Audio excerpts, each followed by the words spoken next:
Hey guys, welcome to the channel. Welcome back if you're a subscriber. My name's Neil and it's time for another episode of Would I Lie to You? Today we are checking out Victoria Coren Mitchell, or rather Victoria Coren. This is prior to her marriage to David Mitchell. I don't think they'd even met at this point. I love in the early seasons of this show, David comes off as a highly unsuccessful bachelor, and I'm fascinated to see if there's any chemistry between them in this, her first appearance on the show. The big reason I want to learn a little bit more about Victoria Coren is season 12 of Taskmaster is coming up. I know she's going to be a contestant on it. I have seen her before, I believe just on a single episode of QI. I am working my way through QI, guys. I'm not reacting to it yet, just because I'm honestly not sure how a reaction to QI would go. But I am watching it, I am enjoying it, and I have seen her on it. And my first impressions of her is she's incredibly well read and intelligent, a little bit haughty, but not in a bad way. I think there's a bit of a British superiority that actually comes off very well when it's backed up with actual talent and skill. And she has that, from what I can tell. I haven't yet seen her sense of humor, and so I'm curious to see her in this setting to see if that comes out or not. I also know she plays at a world-class level in poker. So, hey, who knew? Maybe there'll be some poker stories. So yeah, this is from Series 5, this is Episode 7. It is the first appearance of Victoria Coren. On David Mitchell's team tonight, it's the star of Pirates of the Caribbean. Johnny Depp knows him. It's Mackenzie Crook.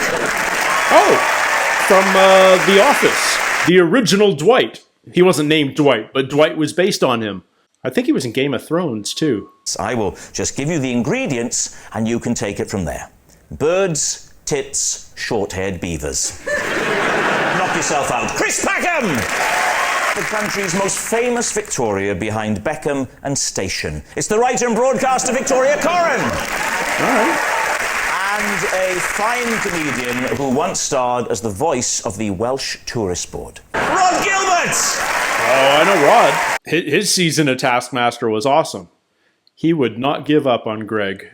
I was sacked from my job at a zoo when my boss found out I had been taking photos of the animals wearing hats. Because just to clarify, were you wearing hats on? Well, you think I was taking photos of animals while I was wearing multiple hats? In the world of oddness, a man wearing two hats is no odder than an animal wearing one. Can you give us some examples of animal hat combos that you took photos of? Monkeys in bowler hats. Of course.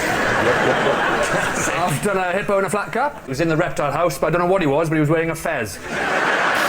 With these little animal hats or human hats? On the hippo? Are you mad?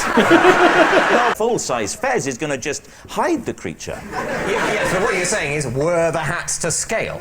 Thank you. To scale is a grand way of putting it, but I would certainly try and make the hat fit. If you were going to put hats on animals, you'd have gone for deer stalkers and bear skins, you know? I didn't say I didn't. You name a hat, you name an animal. Deer stalker? No, I didn't do a deer stalker. I didn't have every single animal in the zoo, and it wasn't every hat. I didn't cross-reference every single combination of animal and hat. I just put some on some. Which zoo was this? Where was this zoo? Was this a Welsh zoo? It was down in Pembrokeshire, in a place called Oaksnade. What stopped this? I got caught. As a zoo owner and manager, I wouldn't have been offended. I can't see anyone being offended by a fez on a snake and a flat cap on a hippo. If it's down there in South Wales at this Oaksnade or something, I'd have thought any little hat on a cat would have done the Why? trick. Because it's a Welsh zoo? Our animals aren't good enough in their natural habitat. We better dress them up a bit. You racist bastard. Have you ever heard of Oaksnade Zoo? Is that the most you doubt about that? Seems like a fake place. I think we're very happy to say lie. Well, Lie. chaps, I'm afraid I was telling a lie. Yeah. Oh. Hello. This is my orchidometer. What does an orchidometer do? Measures orchids. Oh, they have numbers on them. It is a piece of medical apparatus used for determining the size of testicles. Why do you need to know the size of male testicles in humans? I'm 42, nobody's ever gone, hey, extra large. Wait a minute. What? Some of them are so small. They're tiny. You'd be surprised. You know how when someone gives you a jumper, they say, "Oh, try it on now." Which one are you? You must have done it. I've never done You it. liar! It's the second we get out of the studio, I'm doing it, so I want to do it now. I will do it, but I'll do it under the desk. You're not going to get your... Come on, just one then. Come on then. Come on then. He's telling the truth. Can you not... Am I... But this can't be real. Take those. This can't be real. It's absolutely real. Through those. No, tell him your sister gave you that as a present. Have you got truth glasses? They're not allowed on this show. It's the truth. It is true. Yeah. So were the numbers gram weights, or is there a testicle-specific scale that I'm unaware of? Please welcome this week's special guest, Simon. This is Simon, and when I hoaxed my school by burying some treasure, Simon found it and the police were called. This is Simon. In a virtual world, we're married. Whoa! Okay. This is Simon. He has a large tattoo of my face on his knee. Suddenly, the buried treasure story seems legit. How do you know Simon? I know him because when I was doing a book signing, he came and asked for the book to be signed and also asked me to sign my name underneath the tattoo of my face on his knee. I need see to what ask I you a mean, question, though? but you've got to answer this honestly. Yeah. When No, the- no, No, you no, don't. I don't. That's No. the whole point of the game. Did you say, "Oh, good, I'd like to see him again"? I'm, of course, thrilled to remake the acquaintance of Simon. Simon. Mackenzie, how old were you when you buried this treasure? Maybe 13 or 14? What was the treasure? Diamonds. What? Fake diamonds. It was a hoax. So it was, How many fake diamonds? Probably 6. Where did you get all the 6 fake diamonds? From my sister's jewellery box. Put them in a tin, and they were dredged in the school pond. So I knew if I placed it in the pond, it would be found. Simon found the tin with the supposed diamonds and a letter that I'd faked. It said something along the lines of, "These are stolen, smuggled diamonds." Whoa. And someone went, "We better phone the police, this is genuine." Was there a punishment involved? Nobody ever found out it was me. Chris, you're married in a virtual world. Is that Second Life? Second Life Yeah. is a virtual world that exists on the internet, and I'm one of the players. There are various roles that you can play. You invent an avatar for yourself. And you are? My avatar is Audrey Hepburn. So you're playing the woman in this relationship? Yes. Part of the whole thing is that you can be whatever you want to be. And And where did you meet him in this virtual world? well, I met him at a cocktail party. Yes. I married him for his money. But I married... I believe you, because when you said you married him for his money, do you see his face? If this was a poker game Yeah. and I had to make a call, I'd say Mackenzie's the one who's not bluffing. You're going by body language. So Simon is far too geeky for tattoos on his knees. My name is Simon, And and I'm when we married. were at school together, I discovered Mackenzie's buried treasure.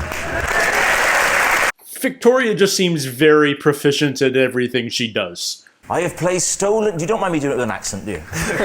I have placed stolen diamonds. Are you going to do it with an accent? I would never claim to have your range as an actor, David.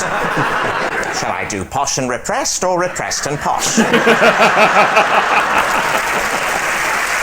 I once helped my mum and dad look for something they'd lost using a Ouija board. What was it that they'd lost? They'd lost an important document. I don't want you to be more specific. It was a document? Yes. Oh, right. Yes. Okay. Did I mention how important it was? You're going too quickly. It was a document. Did the document matter? Oh, it was important. Yeah. An important document. What was the important document? Well, that's the thing. That's the thing. I can't. I was only young, and I can't remember exactly. Where did you get the Ouija board from? We grew up in a pub, and before the invention of the internet, between 3 and 5, the pub closed, and you had to think of something. Yeah, to do. to obviously dabble in the occult. Dabble in the occult. And did you hold hands? That's a seance. Don't be an idiot. Sorry, I get my bullshit mixed up. Yeah. I was not Why? thinking it's true, but my team think it's true. You're the captain, I'll David. go with the team. Lie. It is, in fact, true. He bluffs well. He bluffs very, very well. It's Victoria. Oh, good. We get one of hers. If I ever get stuck on a crossword clue, I phone Tim Henman for help. He hasn't let me down yet. Who's Tim Henman? We all know what that's an allusion to. His repeated letting down of the entire nation. Tennis is difficult. And I'd just like to say I wouldn't necessarily have won Wimbledon. I met Tim Henman when I went and played tennis with him at Wimbledon. Did you play at Wimbledon? Yeah, I should say I was right. You used to ring up Tim Henman to ask him difficult crossword things. Yeah. How did you get round that sensitive issue of going 6 down? So Tim Henman is particularly good at crosswords. He's got to be good at something. Man, they're just trashing this guy. I would say that Tim Henman is relatively good at tennis. So he could almost be a professional. He's very into crosswords. So you're saying at this point, in this clue I can't get, what we need is some of the skills that it takes to choke during a tiebreak. How did the subject of crosswords come up when you were playing I was doing this? a crossword while waiting for him. He was doing To serve, to get one in. Cryptic or just regular? He's not an idiot. You don't bring someone. Oh yeah, it's got 3 letters. Household pet starts with D. Cat. I think it's sadly probably True. Victoria. You think I phoned Tim Henman to ask him the answer to crossword, please? Obviously, that's a lie. It would help so much more if I knew who Tim Henman was. I once paid for some tapas with a Nissan Micra. How much tapas were you buying? 1 meal's worth of... in the area of £15. Okay, You why? really didn't want that car. I didn't have any money. If you haven't got any money, all you've got is a Nissan Micra. What are you going to do? I don't suppose I'd eat out in restaurants. How many of you were eating? 8. You said, well, I only had this, and this. The Nissan Micra's only covering... You can pay for your own. I mean, that might have been the time to be a little bit, a little bit generous. I am giving a car away here. Somebody did bail me out, so I had to pay them with my car. That's all I had. So one of your friends said, I'll give you the 15 quid, but you can't owe it to me. You can't give it to me next week. I want something in exchange for it now. I think what happened was, she said, I'll pay your share. I said, I've got nothing to give you. I can give you my car. And I don't think it occurred to her to say, no, don't do that. Give me 15 quid next week. I'll take the car, is what she said. 2,500 I paid for it. I lost £2,485 on the deal. It was good tapas. It was nice. We had... I mean, I think it's a lie. It's a lie. It's got to be a lie, but it's so bizarre. Like, it's so implausible. It's the truth. It is a... true. Everything you just said was true. Every word of it. You are a moron. Lee's team have won by 6 points to 4. My individual liar of the week this week is Mackenzie Crook. Good night. Well done.